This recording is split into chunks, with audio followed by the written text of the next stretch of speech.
titira ka sa abroad. Abroad?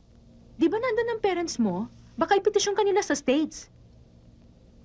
Isang lalaki ang magdadala sa'yo doon. Hindi Pilipino. Siya ang magdadala sa'yo sa abroad. I'm gonna marry a foreigner? Ano yun? Kano? European? Teka, paano na si Peter? Mas gusto ko yung foreigner. Tapos, Doon ka na maninirahan, doon ka na tatanda. At marahil, makakauwi ka ng Pilipinas mga 3 beses kapag nandun ang pamilya mo. O, sino nang susunod? teka, bitin. Ilan na magiging anak ko? Okay na yun, no. Ang tagal-tagal mo nang hinulaan eh. O, Lara, ikaw na. Ako? Oo. Ayoko, manonood na lang ako. Sige na, Lara. Diyos ko naman, no, we're just having fun lang naman dito eh. Sige na. Alam ko na. Shuffle 3 times, tapos cut.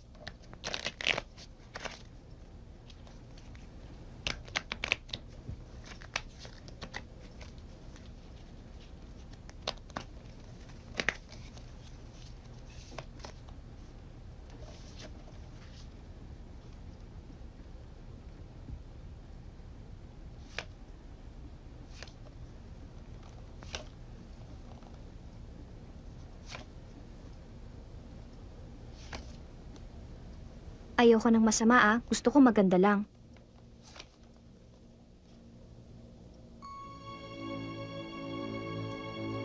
Bakit, Yoli?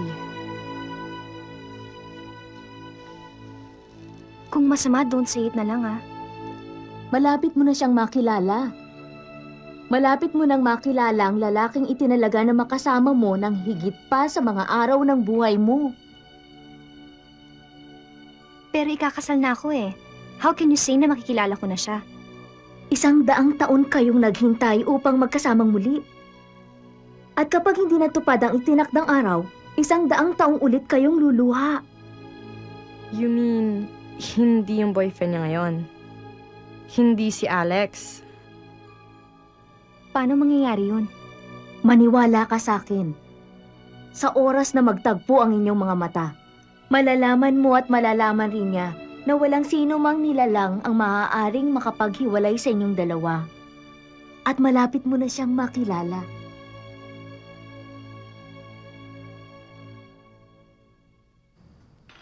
Pare, pambira ka naman. Pati ako pinahiya mo sa chick na yun. Gimmick mo ba yung bibitin-bitinin mo yung babae tapos pauwiin mo mag-isa? Bakit mo ba ako pinagduduldulan sa babaeng yun? Alam mo ba? Kulang na lang, lagyan ng metro yung Clarisang yun eh. Pare, alam mo ba kung anong problema mo? Hindi ka kasi marunong mag-good time eh. Hindi ako katulad mo. Na basta babae, pinapatulang kahit mukhang chihuahua. She's going to be there tonight at Charlie's party. Oh, bueno ngayon. Pare, she likes you. She can go on liking me for all eternity. Ano ba, pupunta ka ba doon o hindi? Kung aantukin din lang ako, dito na lang ako sa loob ng bahay. What's the matter with you? Hindi lahat ng tao katulad mo na ang utak nakalagay dyan sa loob ng briefs. Siya nga pala, nakapag-fitting na ba yung mga cousins mo? Alam mo, tumawag sa akin si Benny last week.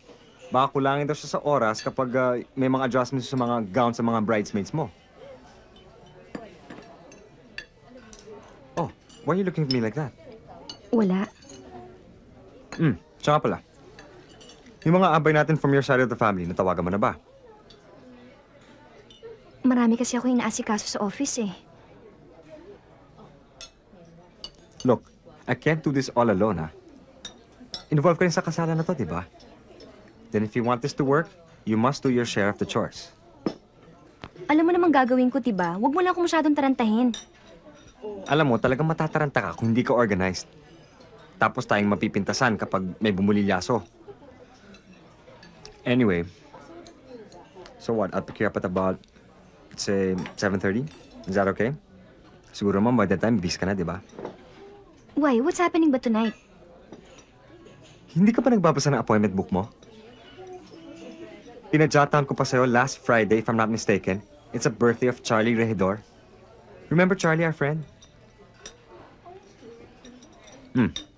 Hindi tayo pwedeng hindi pumunta doon. Magtatampo yung kaibigan natin.